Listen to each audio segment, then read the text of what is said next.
Welcome to the Genius Factory. Enjoy the video. In this video, I will explain how to change your Honda Accord low beam bulb. First, ensure your car is safely parked on a level surface with the parking brake engaged.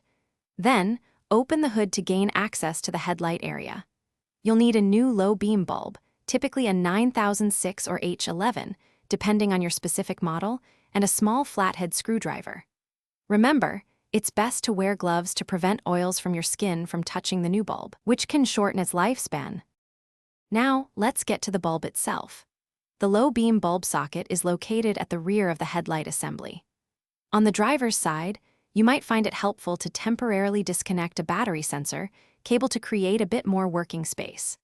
For certain Accord models, turning your steering wheel all the way to one side can help, and you may need to remove 2 or 3 plastic pop rivets from the fender well using a small flathead screwdriver to gain better access.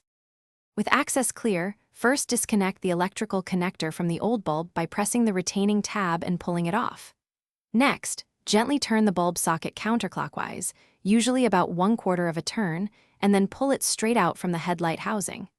Carefully remove the old bulb from its socket. Now, take your new bulb, holding it by its base, and insert it into the socket, making sure it's fully seated and you avoid touching the glass. Once the new bulb is in the socket, insert the entire assembly back into the headlight housing. Turn the socket clockwise until it locks firmly into place. Reconnect the electrical connector to the base of the new bulb, listening for a click to confirm it's secure. If you disconnected any battery cables or sensors, reattach them. Finally, turn on your headlights to verify the new low beam bulb is working correctly before you close the hood. Thanks for watching. If you found this helpful, don't forget to like and subscribe.